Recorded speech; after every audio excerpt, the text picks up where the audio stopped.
that closeness almost. And the art brings me closer. I think it can bring anyone closer too. I think it's again like a bridge almost to that animal.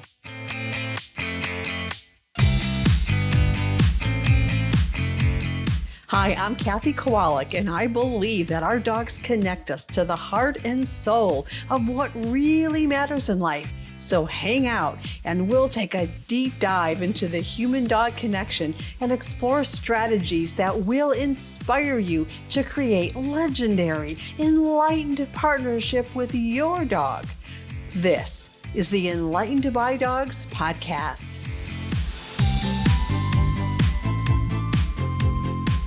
Well, hello, sister. I am delighted that you are here with me today. And I've got an amazing interview to share with you today. I know you're going to love it. And so the topic is all about art as connection, and art as in we are all artists, and how tapping into any form of creativity can be a bridge to bring us closer with our dogs, with of course, with anything, but we're talking about dogs here on the Enlightened by Dogs podcast. So I love this conversation. So I want to introduce you to Marianne Magin, who is a dog mom, a human mom, and an artist who is deeply inspired by dogs and animals and nature. Marianne is also a certified Dancing Hearts partnership coach, which is pretty cool. And so she brings a lot of interesting elements into her work. So Marianne does custom watercolor portrait work, which is absolutely stunning. And it's almost like the dogs come alive in her painting. It's not that she doesn't do realism, but the way she captures the essence of the animal, especially in their eyes, is really breathtaking. And Marianne also has written and illustrated an award-winning children's book, and she's created an oracle card deck of partnership inspiration. So we are just blessed to have Marianne in our community, and I know you're going to love this conversation. It was so fun talking with her, and we kind of went around the world with connection and art and so many things, that this is going to come to you in two parts, because one part is just way too long and too much. So we are going to do this interview in two parts. So part one is this week, and then we'll do part two next week. So you can look forward to that, and be sure to check out the show notes, because I'm going to be linking some really cool things that Mary Ann does for our mom community. And we know it's the season of gift giving and helping others in our life to feel connected to us. And so if you're interested in a gift for yourself or another dog lover that you know, check out the show notes and the links to what Marianne is offering, because everything is beautiful. So whether you have a child or an adult, check it out. All right, so let's dive into art as connection, and let's talk about what it means to deepen the connection with our dogs, and how we could use our own creativity to do that. Let's roll this interview, part one. Hi, Marianne. It's so good to be here with you today. I'm really excited for this conversation. I've been thinking about it for a while now, so I'm glad we were able to work out a schedule and get some time. So how are you? Hey, hi Kathy. So good to see you too. or hear yours. Yeah, yeah. So, would you mind? I will do an like an introduction before we start the podcast. But for now, could you tell us a little bit about yourself and where you're from? And you're like, it's always nicer to hear from someone's own voice, right? Oh yeah, sure, sure. So yes, I am. Uh, I actually live in New York on Long Island, and I have two dogs, Bowie and Clover. I've been a BP for a long, long, long, long, long, long time, and I did the coaching program as well. So I'm actually a coach as well, and I have a husband, a daughter. We have a very, very, very, very elderly cat, very elderly cat, and we have a very, very cute hamster. Oh, we have a well-rounded family. Yeah, yeah. And you're Um, an artist, and and you're an yeah, artist. Let's not forget that, right? yes, yes, I do. I do a variety. Well, I've always done art from when I was a child. It was always my love to do that, and I've always loved animals. Is probably my favorite thing to always draw. I was drawing horses as a kid, like nonstop, and then I love dragons and unicorns and all that good stuff, and dogs. I think I always loved dogs from the moment I was able to crawl up to the family dog and start petting it. Or probably before. So, I love that. and it's interesting because I even painted family dogs years ago. I think my mom still has a couple of like really old paintings that I did. Uh, but It would be I cool to see those, wouldn't it? Like, kind of like go it's down memory lane and remember yeah, a dog painting you did as a kid. yep, yep, Wow, pretty fun. that Yeah, would be cool. so Yeah, so our topic today is talking about art as connection and as a bridge to connection with art. We'll put it into the realm of our dogs since this is the like the bucket of the podcast. We talk about dogs, Enlightened by Dogs. So we're talking about art as connection. But I have a question for you about so when you were a little girl and you were an artist, right? So you were drawing things and you like to draw animals because you loved animals. Um, Something as you were telling that popped into my head, and I'm wondering when you see an animal like your dog, let's say, or someone's dog, or a squirrel in the tree, whatever. When you see an animal, do you see them? Like, does some part of your brain see them through art? Do you know what I don't know even know how to ask that, but do it's you an know what I'm interesting saying? question. Yeah, yeah, I get what you're saying. It it can at times, and it's interesting because, I always laugh. I had a dog, Monty, and I always call him the dog that changed my life. And it's interesting because with art, and it happened to me, it's like I did it so much for so long in my life, and then when I started working like a full-time job, that filled my time up so much that I ended up not doing it as much. And I would Mm, do things here and there. And then my dog, Monty, there was something about him that I always laugh because you've been enlightened by dogs. I always think I'm inspired by dogs. Monty inspired me. There was something about him that I'm like, I want to see him like, I want to see like the paint. I want like there to be this fluidity. So that really ties in like that idea of like he inspired that. And I must say I was always inspired to draw the animals that I loved as a child. Like mm, I love them and I draw them because I love them so much. And it's like it's funny that I never even thought of it, but it was my way of connecting. Like I loved horses so much, and I drew horses so much. And I didn't have my own horse, and I always wanted my own horse, but I could draw those horses at least, mhm.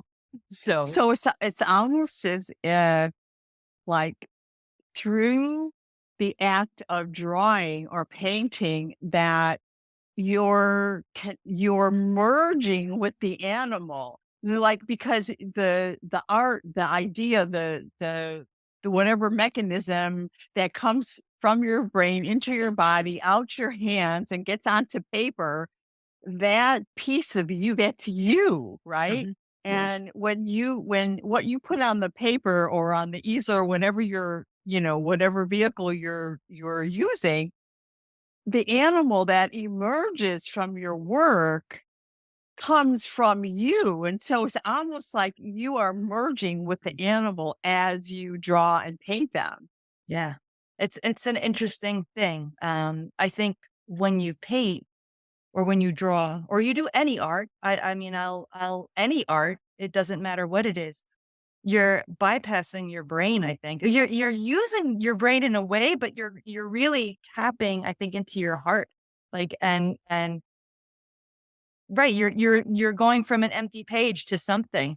And if now this Mhm. animal that was there is now out there in the world and it's created, there's definitely that connection and it's interesting because you do feel it. Like I'm often inspired, like if I paint other animals, like I've painted crows. A crow's an animal that's um like an important animal to me. I happen to really Mhm. love crows. And again, it's like I get inspired. I have like if I get like the feeling of an owl and I'm like, oh, I want to paint the owl. It's like I want that closeness almost.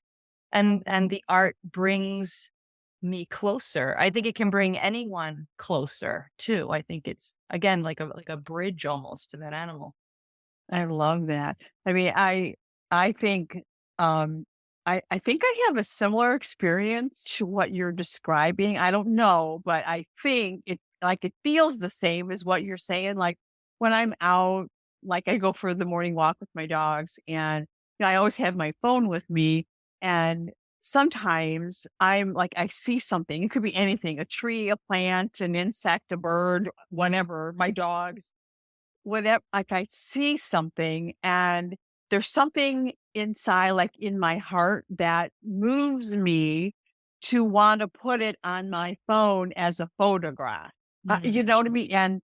And it's not that, how can I say, like, it's not very ordinary. It doesn't seem ordinary. Like, oh, I want to take a picture of that.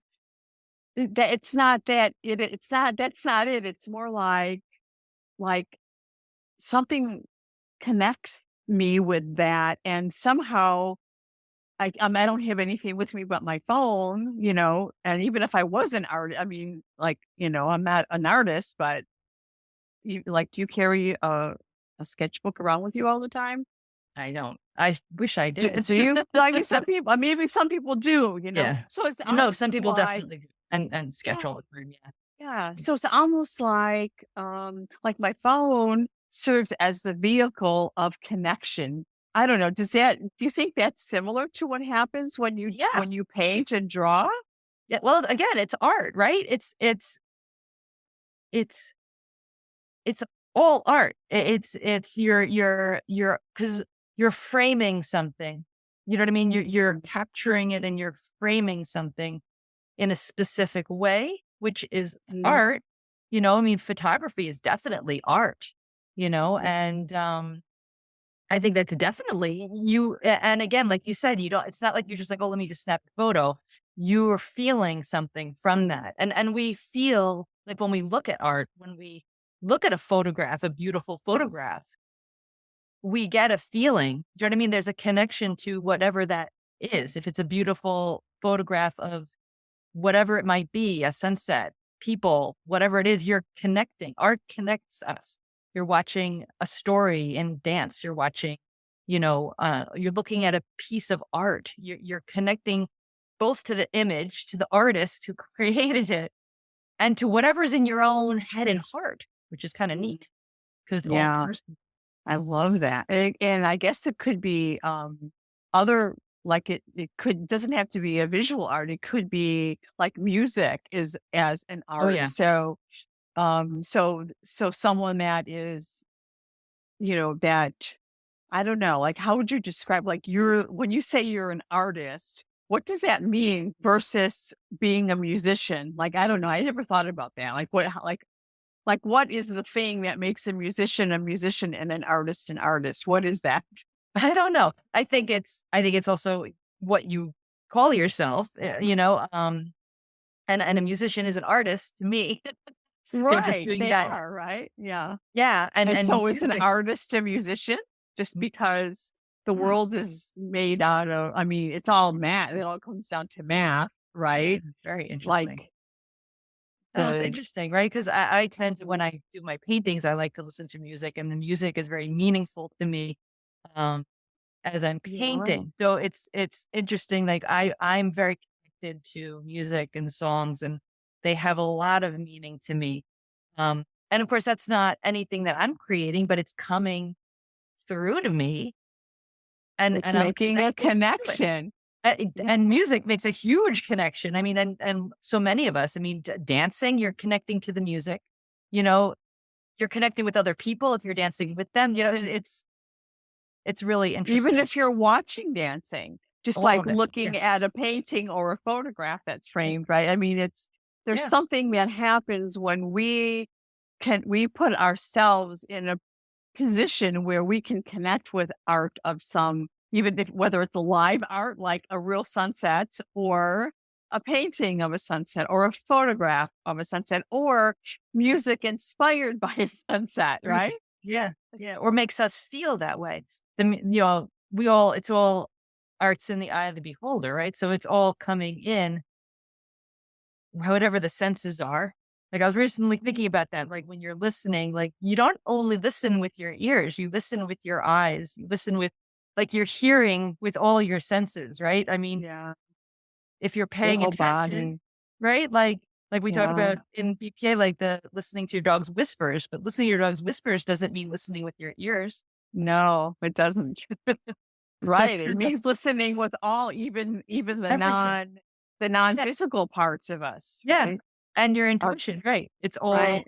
The energy, the vibe, all of it, right? All and of I, it. yeah. And I think all that connects again to art. Like you can connect that again to art or the arts because we're seeing or we're listening or we're sensing it all, you know, and it's coming into us and it's flowing back out again.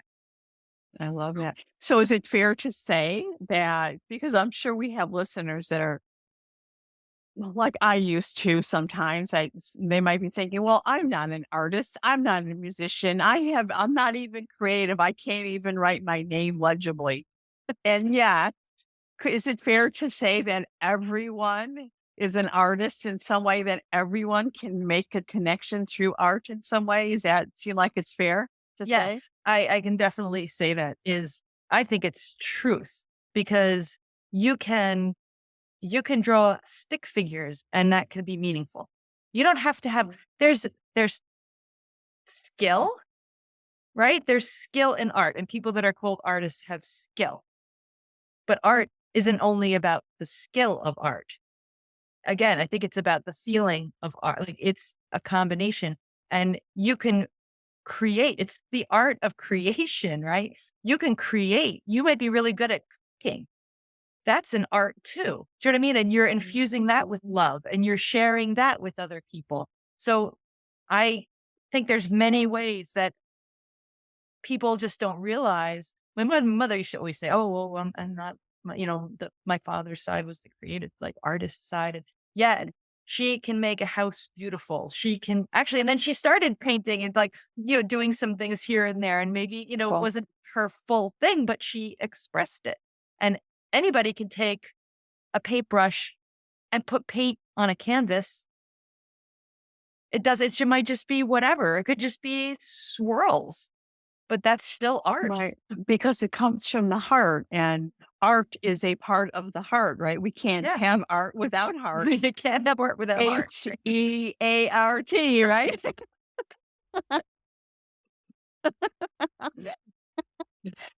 Art isn't art without heart. It's not.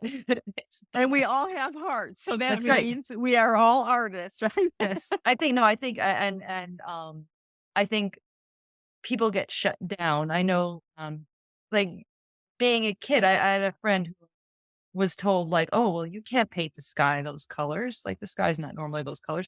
But like why would any teacher like who has the right to say the sky could be anything? This is actually well, I got to laugh I think I don't know if it was Sally always loved the Bob Ross. He's got like there's like a little Yes. song where they took his little phrases and they put it together. And I think one of them was like, "It's your world, you're the creator," So whatever you put on the canvas, it's just it's all good, like Right. happy It's little your mistakes. world. Right. Happy little clouds and happy little trees. Right, and you always saying it's like no mistakes. They're just like happy little accidents. Happy little accidents. I love that. Man, if we could apply that to things that upset us in life would be different, wouldn't it, for all Yes, of us? definitely. That was a happy little accident. So true. I know. I know. That's challenging, but and it's It hard is. in art too, because in art um there's a lot of judgment and perfection. People when you put out something, there's always, you have to be brave to create art and to put it out there because y- it's part of you and you've just exposed yourself in a way like here, look, and people like it or they don't like it, you know? So, And and what's I'm right, and it's being like we could say that it's sort of like being judged or whatever. And yet, how could we like what do we're judging someone's heart and what they imagine to be true? I mean, you know what I mean? It's kind of a yeah, weird thing when we think about that, isn't yeah, it? it is weird. It's sort of like you Well, kind of just go, okay, well, this is not for me. This might not be what I personally love, but that doesn't mean it's wrong. There's or certain things that bad, are wrong right? or bad, right? I just maybe it's not my thing. I don't understand. It's like, Yeah. I don't resonate. That doesn't vibe with me. Like right, that vibe doesn't match my vibe right now, exactly. whatever. Yeah, yeah, yeah, So in your work, um, so you're in this like kind of cool place because you're an artist and you're you've sort of developed, I guess we could say you've developed your skill of connecting and to animals and others through your art. And you're also a certified partnership coach, which is kind of cool. And so you really understand what it's like. So partnership is all about connection. And so you're in this kind of cool place where you're making these like connections and bridging things that wouldn't ordinarily be bridged together. You know what I mean? So I think it's kind of cool. But I think one of the things that you talk about and that you embody is this idea that all of us humans and dog moms, we all crave a deeper connection with our dogs. I mean, with even beyond our dogs, but where if we kind of pull it back into our relationship with our dogs, that we crave a connection, and uh, sometimes we we I don't know. We have a sense of loss about that, about not having it in various ways. You want to talk to us a little bit about that? yeah. No, no, definitely. It's an interesting thing because I think I know, and I've done quite a few paintings for people that have had challenges with their dogs or that might have been part of BPA and were challenged by the dogs.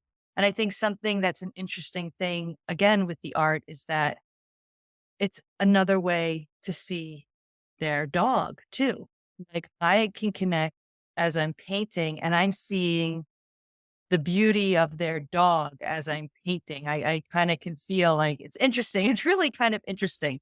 I've had dogs that I paint that I can feel like I'll be like, "Oh, this is such a nice dog." Like I'm like, and it's like when it first started happening, it was kind of just weird. I just like, "Oh, I like this dog so much." And then it would go like other dogs, it was challenging to paint them. Like they struggled with it a little bit, or I struggled. It was interesting. Like, and it was definitely the connection wasn't as tight.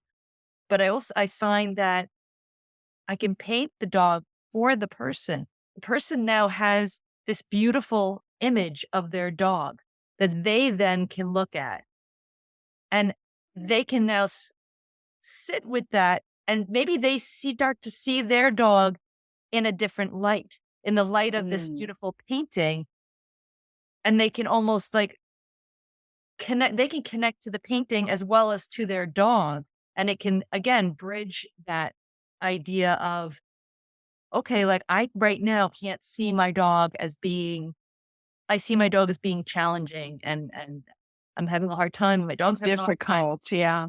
And but yet here's this painting and it's like my dog looks happy and my dog looks beautiful and it's almost like this is what can be, you know? It's like Yeah. a hope to that they can connect to that hope. And of course it's always about us, right? So once we start to feel that way, then we can start to make some changes as in our own mindset, you know? So it's again, like a Oh, bridge that you could start to maybe accept your dog as they are. Like, okay, well, I see my dog as this, but I also see my dog as that. And let's see if maybe I love there's that. hope there. Right. So if someone, and this happens a lot, right? So someone is struggling with their dog, their dog is challenging in some way, with their behavior. And it's easy for us to be like stuck in the struggle, right? And then all we can see is that how hard it is to be with our dog, how hard it is to walk our dog, how hard it is to get our dog to stop barking, how hard, like, when our brain has that bias, right? And so pretty soon that's all we can see. And it's like, Mhm. we just so desperately want relief from that. And then when you paint that dog, because you're not living in that struggle, so you get to see their light and their beauty and their joy, their unbounded dog joy. You get to see that, and you get to give that to the human who now gets to see their dog in that way. And that is a gift, It's right? It's interesting a because real gift. Yeah. it I was thinking about this. It even starts before the painting because part of the process is I work from photographs. So what happens is I'm asking the person to find their best photographs of their dog. So it's almost like they can start the process because they're looking at photos. And sometimes I'll have somebody say to me, like, oh, my dog doesn't usually like smile, but I've got these photos of him like smiling in the photos, you know, with his mouth open and happy and I really and it's interesting. 'Cause I feel like there's a connection even to those like it starts with that the process even starts. And I'll even take once I have the photo set, a lot of times I'll print it and I'll kind of leave it where I'm going to do my painting and I just kind of have it. I let it I let that dog kind of enter my my mind and my life in a way, like it's sort of there. So I'm sort of sitting with that dog in a way, and and that's the photo that this person, together with me, chooses as the photos that they love of their dog too. So it's almost like, in a way, it reminds me again with our coaching, like when we ask, well, tell us 5 things you love about your dog when they're having a tough Mhm. time, you know, or 3 things, like just what are some great things about your dog? And in a way, it starts with that because it's let's find these great photos of your dog that we can then transform to a painting. So Yeah, I love that. So they're already starting to see their dog differently just by thinking about looking for photos or taking photos. yeah, yeah, it's an amazing thing. That's really cool. I love that. I love that.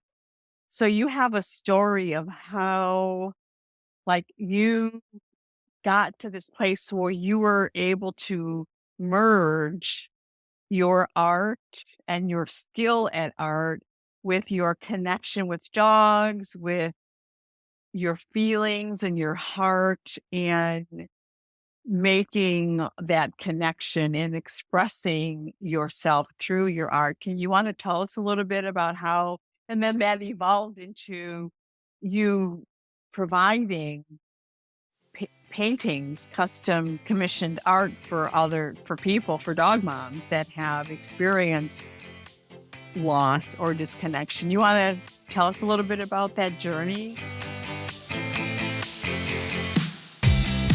Thanks so much for listening. And hey, if you would like to work with me so that I can help you discover the missing pieces you need so that you and your dog can finally be happy and enjoy life together, then head on over to dancingheartsdogacademy.com and request your invitation to join us in the Brilliant Partners Academy when the doors open for the next enrollment. See you next time, and remember, a brilliant partnership with your dog makes your whole life brilliant.